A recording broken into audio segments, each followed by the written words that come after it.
Olá, estamos aqui para mais um programa As Pessoas Inspiram pela Vale TV. E hoje, gente, a pauta é falarmos sobre comunicação, sobre cultura organizacional, sobre diversidade e inclusão. E para a gente fazer um bate-papo super legal, eu trouxe uma convidada aqui super especial, ela que está lá em São Paulo, ela que é a Marta Buciardi, né? Ela é diretora em diversidade e inclusão da Associação dos Profissionais de Propaganda, consultora em comunicação e cultura organizacional com foco em DI, em gestão de conflitos, sócia fundadora da consultoria da diversidade geracional, Pontes e Conexões, diretora da Extrato Consultoria, é palestrante sobre comunicação, empreendedorismo, liderança, ESG e diversidade.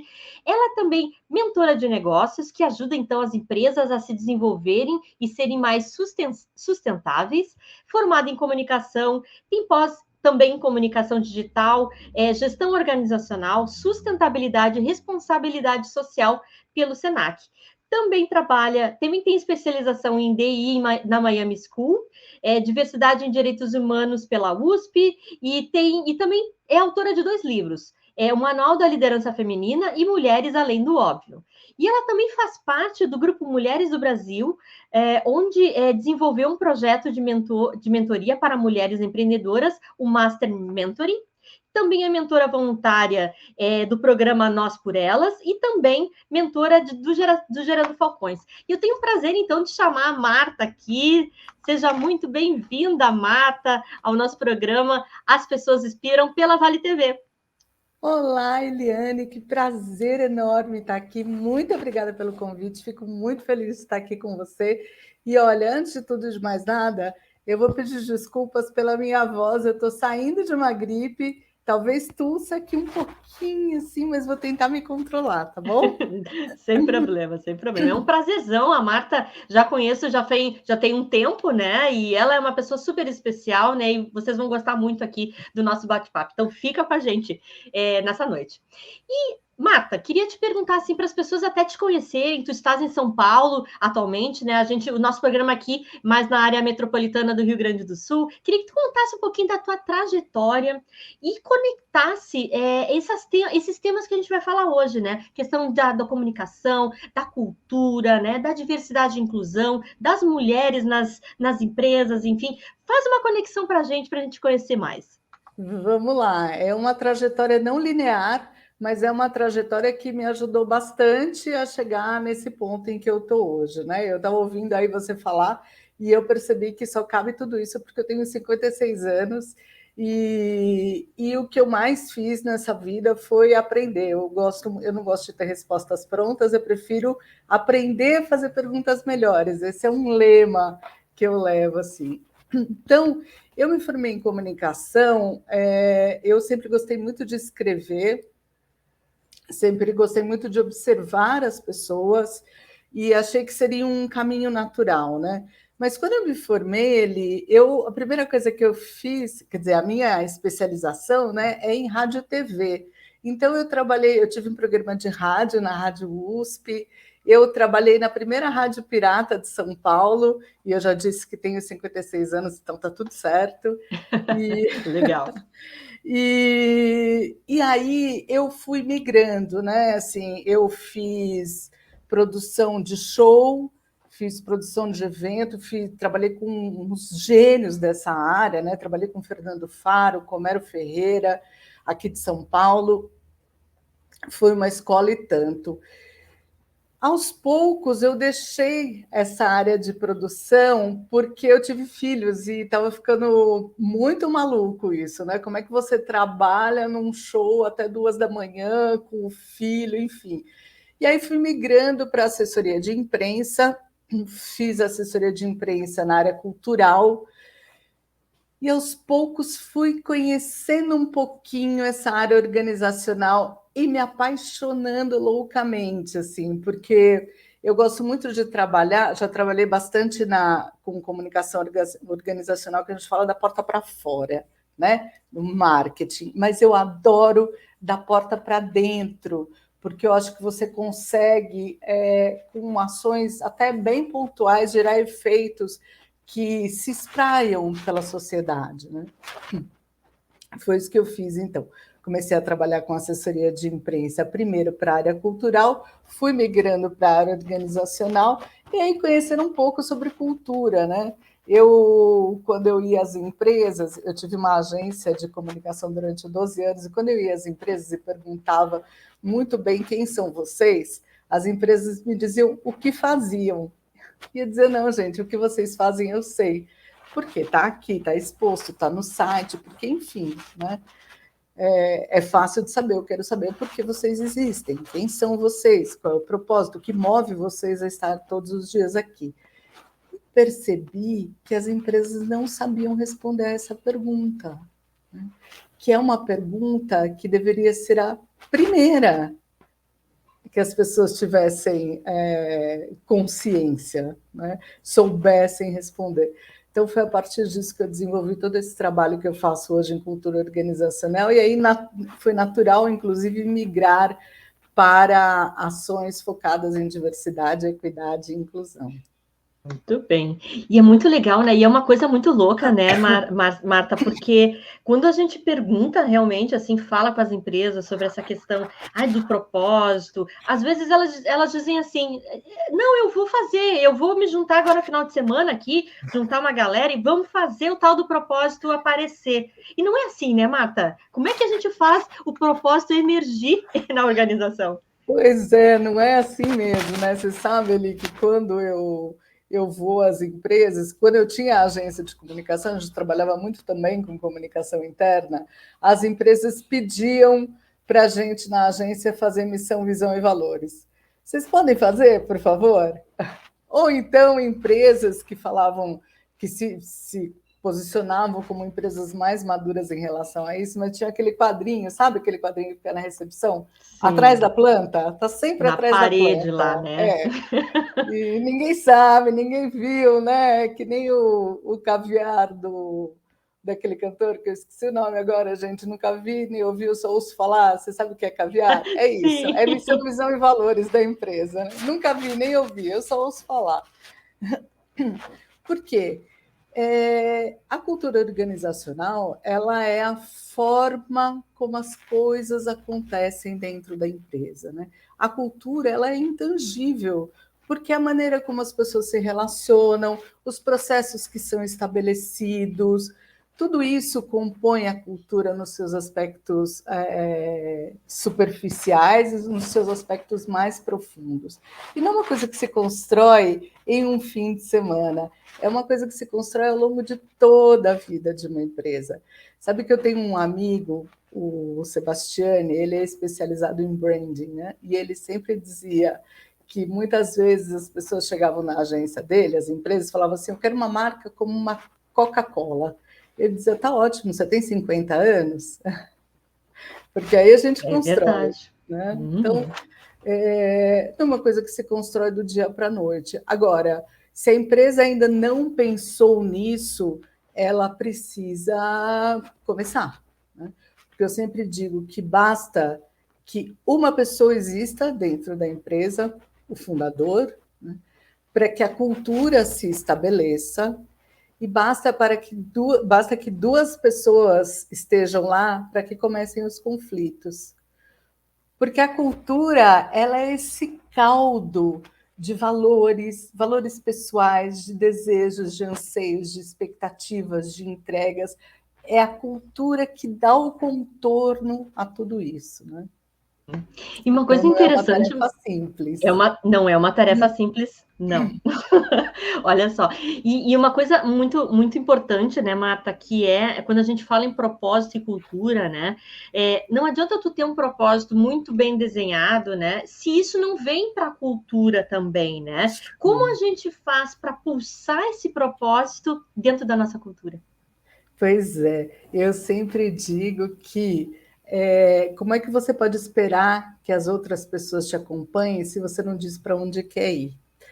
A comunicação é o ponto principal da cultura de uma organização. Na verdade, a comunicação é o ponto principal de tantas coisas, né? É onde começam e terminam as alegrias e os perrengues, como a gente chama aqui. Então, quando você pensa nisso, quando você pensa em cultura, quando você pensa nesses vários CPFs com anseios diferentes embaixo de um mesmo CNPJ, você precisa alinhar as expectativas com todos que estão lá. E você consegue isso com comunicação. Agora, é importante lembrar que comunicação não é só falar. Comunicação é principalmente ouvir. Comunicação é principalmente estar atento. Né? E ouvir querendo entender. Porque muitas vezes a gente acha que está fazendo um processo de escuta atenta, de escuta ativa, né? Como a gente diz hoje, mas não. Você só está ali mais ou menos querendo saber e acha que já entendeu, então agora é hora de partir para a ação. A cultura também ela é orgânica, né? Ela não é fixa, e ela deve ser esse propósito e tudo que rege a empresa deve ser revisitado constantemente, com responsabilidade, com maturidade, com empatia até, mas deve ser revisitado constantemente. E, Marta, olha só, já fazendo um pouquinho da conexão aqui com relação à cultura e à questão da diversidade e inclusão, né? Tudo que trabalha também bastante dentro dessa área e tudo está conectado, né? A gente sabe que hoje em dia, assim, eu pelo menos vejo, né? Às vezes há muitas empresas falarem, não, mas eu tô ali com as cotas, estou fazendo diversidade na minha empresa, tá tudo certo. Mas a diversidade por si só, né, ela precisa de algo mais, que é a inclusão. E como é que se faz isso, né? O que é para ti essa relação entre diversidade e inclusão dentro das organizações? Uhum. Primeiro, assim, as empresas precisam entender que isso não é uma coisa superficial, né? Não pode ser tratado de maneira leviana. Quando você faz um processo, assim, eu sempre digo que a gente trabalha a inclusão e a equidade. Eu não trabalho a diversidade, porque a diversidade faz parte da cultura do Brasil, do nosso país, né? Nós temos uma cultura diversa, então eu não trabalho a diversidade, ela simplesmente existe. Agora, as empresas, eu vejo, detecto cada vez mais empresas interessadas nesse assunto, eu tenho sido muito chamada, né, a falar sobre isso nas empresas. Primeiro, é preciso que as empresas entendam que este é um caminho sem volta, né? É o caminho da inovação, é a diversidade que traz o diferente para a empresa, e é o diferente que permite a inovação, porque se você tem um perfil absolutamente igual nas empresas, as pessoas pensam absolutamente da mesma forma. E como é que você inova se você não tem um olhar para o que é diferente, né? Então, essa é a primeira coisa. Segundo que praticar a inclusão, né, promover a inclusão e a equidade, eu não vou falar nem de equidade por enquanto, eu vou falar só de inclusão. Promover a inclusão dentro da empresa não é abrir X vagas para tal perfil. Né? Você vê muitas empresas, por exemplo, que tem 90% dos funcionários são negros. Mas onde eles estão? Então, se eles estão só no chão de fábrica, você não é uma empresa que pratica a inclusão e a diversidade. Né? Porque é preciso alinhar a cultura para promover a diversidade dentro da empresa. Então, não adianta eu criar um ambiente hostil quando eu abro essas vagas, eu ter um ambiente hostil quando eu abro vagas para diversidade, porque a pessoa ela ocupa o que eu ouvi numa palestra da Ana Cortá, que ela chama de não lugar, é o não pertencimento.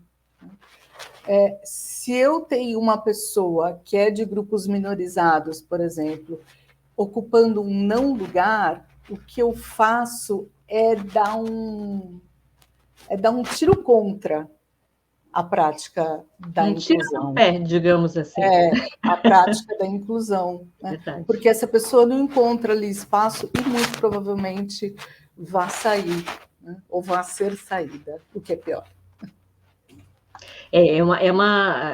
eu sinto assim que existe uma. As empresas elas estão querendo fazer, às vezes elas não sabem como, né? Eu acho que o nosso papel, o teu papel é fundamental para colocar isso de uma forma que seja realmente genuína, né, Marta, dentro das organizações, para que isso realmente traga a transformação, que seja bom para todos, né? Eu acho que essa é a pegada que as empresas assim devem seguir, né? Se eu não sei como fazer, como eu faço? Chama alguém que já tem essa experiência, essa expertise, né? Tu que já trabalhou bastante tempo como mentoria, né? E eu quero puxar um pouquinho, né, dessa do que é ser mentor, mentora nesse caso aqui, né? O que vai ajudar? Eu acho que ajuda muito, né, no meu ponto de vista, mas queria ouvir a tua opinião, né, dessa tua experiência como mentora. É isso, né? Só fazendo esse gancho da prática da diversidade e inclusão dentro das empresas com a mentoria, porque é exatamente isso que você falou, tem que ser um movimento legítimo. A diversidade, ela não é um acessório à empresa, né? Ela deve ser encarada como parte da estratégia do negócio, ou até a própria estratégia. Você vê tantas empresas hoje se transformando a sua entrega de valor em função da diversidade, então acho que é hora de repensar um pouco esses modelos.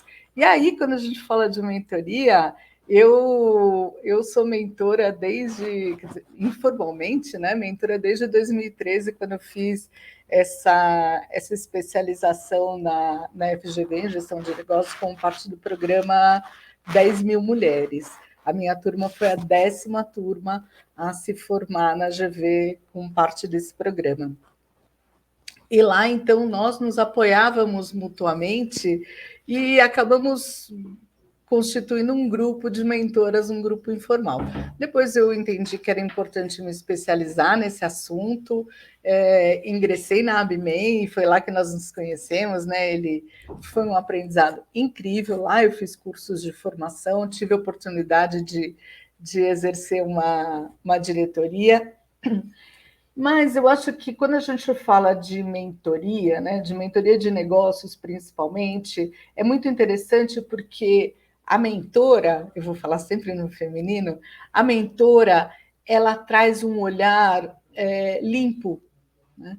Ela consegue observar as questões que estão acontecendo ali sem estar imersas nessas questões, né? E aí vem muito de uma questão que é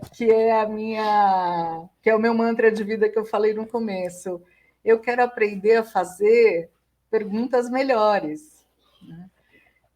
E um mentor, o que ele faz é questionar. É por meio de questionamentos, uma mentora, o que ela faz é questionar. É por meio de questionamentos que a empresária ou o empresário entendem por qual caminho é melhor seguir. Se eu dou a resposta pronta, e é uma coisa que acontece na consultoria, né? Eu preciso reconhecer nesse processo de mentoria que essa resposta pertence a mim e não à minha mentorada. Então, eu acho que eu percebo como esse caminho é rico, né? Ele é cheio de nuances e cheio de sutilezas, e por isso mesmo ele é muito mais colorido, ele é muito mais diverso, né? Porque você não traça uma única trilha e você consegue entender todas as questões e avaliar caminhos. Então, assim, eu acho que é um caminho que acrescenta muito a mentorada, a empresária que está ali, ou o empresário, e a mim também como mentora, porque a cada processo de mentoria eu aprendo muito. Uma mentoria funciona como um espelho, né, Eliane? É Ser mentora verdade. também é impressionante, assim. E às vezes a cada resposta que a mentorada dá, a gente tem uma amiga em comum, a Lilian, né, que fala sempre o momento da vaca, né? Se eu me lembro, é uma coisa assim Ai, que não estou lembrando agora. ela fala, ela tem uma expressão que é o mugido, é o momento do Mugido mugido. da vaca. O mugido da vaca, que é quando você faz a pergunta, isso, e a pessoa fala, seja, não tinha pensado nisso. Esse é um momento muito rico na mentoria. É verdade, é bem lembrado isso, né, nossa querida Lília. Ô, Marta, deixa eu te perguntar uma outra coisa agora. Eu vi que tu tens 2 livros, né? Eu queria que tu falasse um pouquinho desses 2 livros que tu foste autora, né? Do que eles falam e por que tu escolheu, assim, essa pegada feminina, né? O que isso tem a ver contigo? Na verdade, eu sou coautora, né, desses 2 livros. Um deles é encabeçado pelo Comitê 88, eu sou do Grupo Mulheres do Brasil, e lá eu faço parte de 2 comitês. O Grupo Mulheres do Brasil é um grupo capitaneado principalmente pela Luísa Helena, né? A Luísa Helena Trajano, do Magazine Luiza. E lá, então, eu faço parte de 2 comitês. O Comitê de Empreendedorismo, onde a gente criou um processo de mentoria dentro do grupo, e o Comitê 88, que foi um dos primeiros comitês a serem criados no Grupo Mulheres do Brasil, que fala de mulheres líderes. E é um grupo bastante atuante, um grupo que eu gosto muito, e eles tiveram essa ideia de falar, o livro se chama Como, né? Que fala sobre as experiências de mulheres na liderança. E eu, então, falei um pouco sobre essa questão de diversidade lá também. O outro livro se chama Mulheres Além do Óbvio, também é uma coletânea, e eu ali conto a minha história. Eu fiquei muito honrada de ter recebido esse convite, de ter sido considerada pela organizadora, a Silvia Bellio, uma mulher além do óbvio. E eu, na verdade, sempre procurei me colocar dessa maneira mesmo, assim, né? Acho que tudo foi. Eu sou da turma um pouco do outsider, assim, sabe? Do contra, do. Se há, como é? Se há governo, eu sou contra, sempre. Então, eu fiquei muito feliz com isso, né? Lá eu narro um pouco da minha história, das minhas conquistas, estou ao lado de mulheres incríveis, com histórias muito emocionantes também. E Marta, conta um pouquinho sobre esses desafios femininos, né? Eu também, assim, na minha tese de doutorado, acabei falando muito sobre isso, sobre a importância da representatividade feminina, né, nos espaços, né, principalmente de tecnologia e inovação, né, parques tecnológicos. O que tu tem visto ainda nas tuas andanças, né, e que poderia ser considerado assim, um dos principais desafios ainda da mulher hoje? Quando além disso, eu também dou mentoria em comunicação assertiva para mulheres, né? Principalmente na área de vendas. E uma das coisas que eu escuto muito é sobre a tal da síndrome da impostura. Eu sempre brinco com as minhas mentoradas dizendo o seguinte, gente, assim, a Michelle Obama já sofreu com a síndrome da impostora. A Oprah Winfrey já sofreu com a síndrome da impostora. Então, se você pensar, eu acho que 99,99% das mulheres já sofreram com essa síndrome. Mas vamos lembrar que é uma síndrome, não pertence a você. Então, vamos pular essa parte e vamos para o que realmente interessa.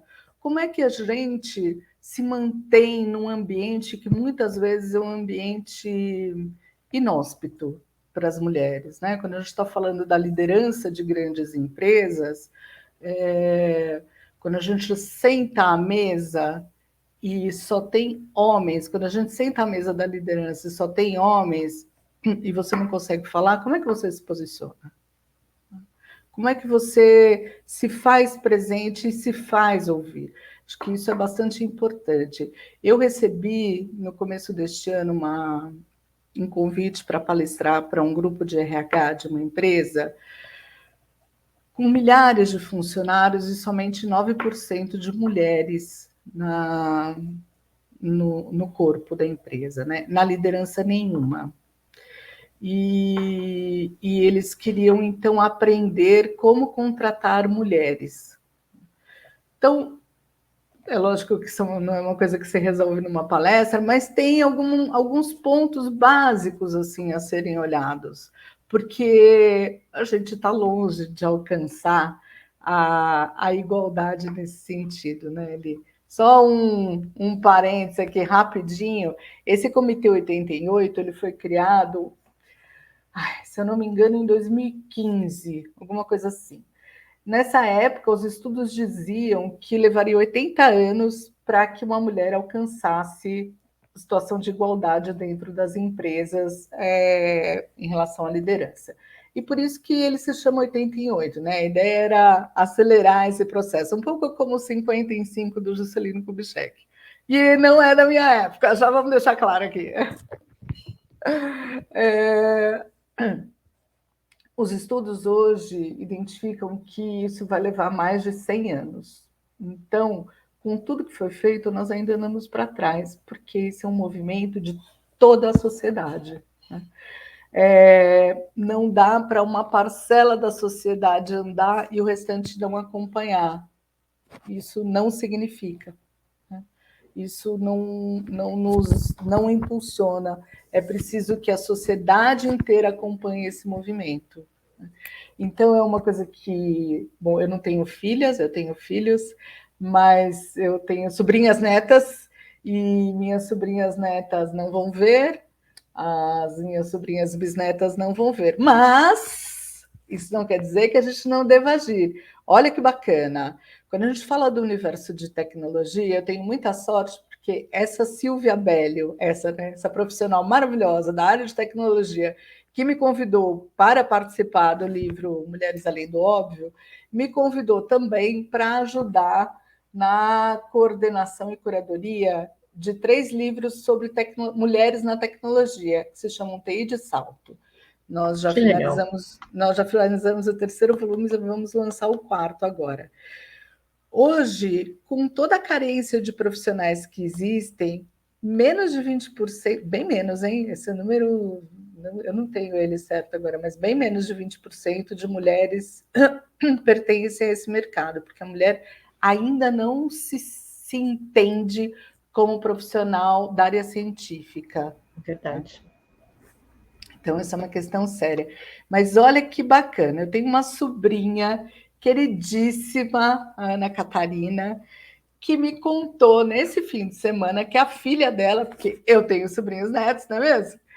Que a filha dela sempre se interessou por segurança da informação. A filha dela tem 14 anos ou 15, não, 15 anos a filha dela tem, sempre se interessou por segurança da informação, estudou por conta própria, e aí foi a um evento de tecnologia, lá ela assistiu uma palestra da nossa amiga queridíssima em comum, a Andréa Tomé, foi conversar com a Andréa Tomé e foi contratada como menor aprendiz. E agora tem a Andréa como mentor, e eu até preciso ligar para a Andréa para conversar com ela, porque eu acho isso o máximo. Então, assim, aos poucos também, as meninas começam a enxergar esse universo de tecnologia, né? Começam a entender. E isso é tão importante, porque a gente tem que colocar o pé nesses lugares. Um pé, depois o outro, e ficar nesses lugares, né?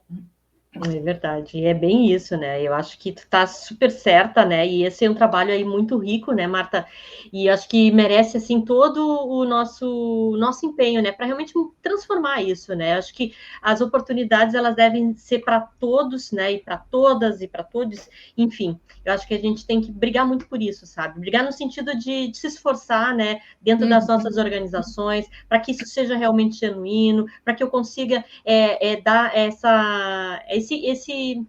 botar esses 2 pezinhos, né, no mundo que a gente quer construir, que também é responsabilidade nossa, né?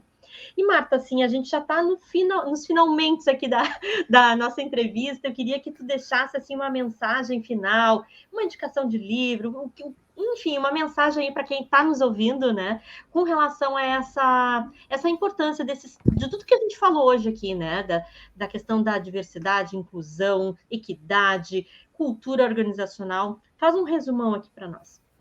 Tá bom, vou começar então com a indicação de um livro que é a minha Bíblia, né? Que eu estou aqui olhando para cima porque eu estou olhando para ele está sempre por perto, que é o Walking the Talk, é um livro sobre cultura organizacional da Carolyn Taylor, e é minha Bíblia, né? Então eu acho que quem quer começar a entender a cultura da sua empresa deve começar por ele, É um livro muito simples, muito acessível, mas também bastante profundo, que promove muita reflexão. E se eu posso deixar uma mensagem, que é a mensagem que me move, seja você a mudança que você quer no mundo. Então, se inspire, inspire, transpire, não pare. É verdade, sempre em movimento, né, Marta? Acho que é essas pequenas revoluções que a gente faz diariamente que vão transformar realmente o nosso entorno e ajudar, né, para que esse mundo realmente seja um mundo melhor, né? Te É isso agradeço de aí. coração aí pela tua Oh. gentileza em compartilhar as tuas experiências aqui com o pessoal da Vale TV, com nossos telespectadores, né? E seja sempre muito bem-vinda à casa. Eliane, eu que agradeço, fiquei muito feliz com a conversa, passou muito rápido e foi uma delícia estar aqui. Pode me chamar quantas vezes que eu venho. Ai, muito bem, muito obrigada. Gente, quem está aqui com a gente também, muito, muito obrigada, né, por ter ouvido aqui a Marta, né, essa aula aí sobre cultura, sobre esses papos tão legais e tão pertinentes e emergentes na nossa vida e nas nossas empresas, tá bom? E eu aguardo vocês na próxima semana com mais um programa As Pessoas Inspiram. Bye, bye.